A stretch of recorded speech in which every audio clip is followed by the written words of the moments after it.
4 juillet 1954. Stade du Wankdorf, Berne, Suisse. La pluie tombe en rafales sur la pelouse détrempée. 80 minutes de jeu se sont écoulées et la Hongrie mène 2-0 face à l'Allemagne de l'Ouest. Pour presque tout le monde dans les tribunes, c'est plié. La Hongrie n'a pas perdu un seul match depuis 4 ans. 4 ans. Ce n'est pas une équipe de football que vous voyez sur cette pelouse. C'est une machine de guerre sportive, l'une des plus grandes jamais assemblées. Et pourtant, dans les 10 minutes qui suivent, quelque chose d'impossible va se produire. Quelque chose que des millions d'Allemands vont entendre à la radio, le souffle coupé, les larmes aux yeux. Ce match, ce n'est pas seulement une finale de Coupe du Monde. C'est le moment précis où un peuple brisé, humilié, réduit à néant par la guerre, commence à se demander « Et si on avait le droit d'exister à nouveau ?» Pour comprendre ce qui se joue ce dimanche de juillet, il faut se replacer dans le monde de 1954. L'Allemagne de l'Ouest n'existe officiellement que depuis 1949. 5 ans plus tôt, le pays était en cendres, physiquement et moralement. Des millions de morts, des villes rasées, un nom devenu synonyme de l'horreur absolue dans l'histoire humaine. La reconstruction est en marche. Le Wirtschaftswunder, le miracle économique, commence à transformer les décombres. Mais la blessure identitaire, elle, ne cicatrise pas si vite. Participer à cette Coupe du Monde représente déjà en soi une réhabilitation fragile. La FIFA a réintégré la fédération allemande en 1950 seulement. Le monde sportif international ne leur fait pas de cadeaux. Et dans les rues de Berne, une partie du public ne cache pas sa méfiance, voire son hostilité. L'Allemagne de l'Ouest joue ce tournoi comme un pays qui doit encore gagner le droit d'être là. Chaque match est une plaidoirie silencieuse. Chaque victoire, un début de réponse à une question que personne n'ose formuler à voix haute.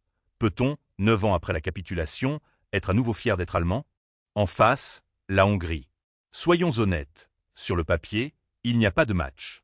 L'équipe hongroise de cette époque est considérée par beaucoup d'historiens du football comme l'une des formations les plus révolutionnaires du XXe siècle.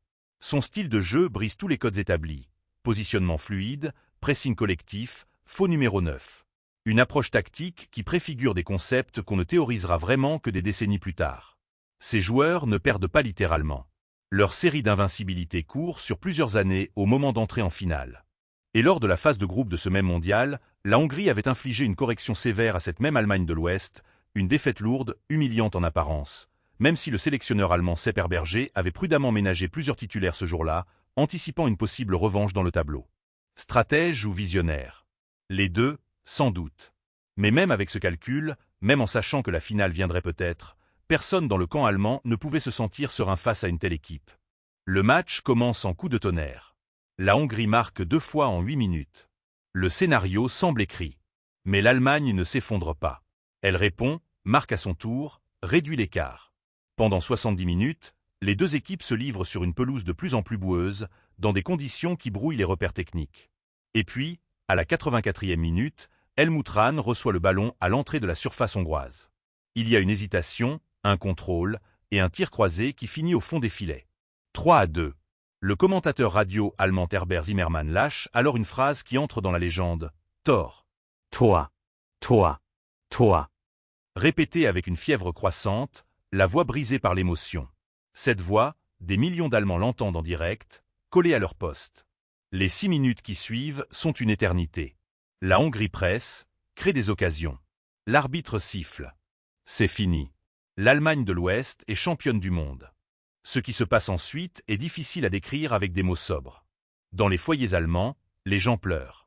Pas de joie sportive légère, de quelque chose de plus profond, de plus ancien.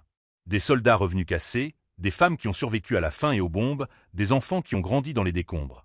Ils entendent tous la même chose à la radio, et quelque chose se dénoue en eux. Les rues de plusieurs villes s'emplissent spontanément. Ce n'est pas encore une fête nationaliste. Les historiens insistent sur cette nuance importante. C'est une libération émotionnelle. Le premier moment collectif de fierté partagée depuis la catastrophe. Le journaliste et écrivain allemand Alfred Andersch parlera plus tard de cette nuit comme d'un tournant psychologique pour toute une génération. L'équipe revient en train à Munich, accueillie par des foules immenses. Le slogan « Wir sind wieder wer » « Nous sommes à nouveau quelqu'un » circule spontanément. 3 mots simples qui résument tout ce que ce titre représente au-delà du football. Mais l'histoire n'est jamais aussi propre qu'un conte. Dans les années qui suivent, puis davantage encore à partir des années 2000, des chercheurs et des journalistes commencent à poser des questions dérangeantes sur cette équipe de 1954. Des allégations de dopage, des substances alors non réglementées mais dont l'utilisation soulève des questions éthiques, ont alimenté des débats historiques sérieux. Ces discussions ne sont pas là pour salir une légende, mais pour rappeler que les miracles sportifs existent rarement en dehors de leur contexte humain, faillible, ambigu. Ce que la finale de Berne révèle aussi, c'est la fragilité de la reconstruction identitaire par le sport. Un titre peut libérer une émotion refoulée, mais il ne résout rien par lui-même. L'Allemagne avait encore devant elle des décennies de travail mémoriel, de confrontations douloureuses avec son passé. Le football a ouvert une fenêtre, il n'a pas réparé la maison. Et c'est peut-être ce qui rend ce moment si humain, si universel. Il dit que même dans les ruines, on cherche quelque chose à quoi se raccrocher. Même une frappe croisée sous la pluie de Berne. 70 ans plus tard, pourquoi parle-t-on encore du miracle de Berne? Parce qu'il pose une question qui ne vieillit pas. Qu'est-ce que le sport peut vraiment faire pour une société? Il y a des gens qui diront que c'est du cirque, de l'opium, un moyen de détourner l'attention des vraies questions. Et parfois, c'est exactement ça. Mais il y a des moments, rares, irréductibles, où un résultat sportif touche quelque chose d'authentique dans le tissu d'une communauté. Où il donne à des gens qui n'ont plus rien en commun sauf leur langue et leur douleur, un instant de souffle partagé. La Hongrie, de son côté, ne s'est jamais tout à fait remise de cette défaite. Cette grande équipe s'est effondrée peu après, victime de l'exode de joueurs fuyant le régime soviétique après 1956. Deux destins qui se croisent à Berne et qui repartent dans des directions tragiquement différentes. Si vous aimez le football pour ce qu'il dit du monde, pas seulement pour les buts et les classements, alors cet épisode est fait pour vous. C'est exactement le genre d'histoire qu'on continue à explorer sur cette chaîne. La prochaine vidéo est déjà en route.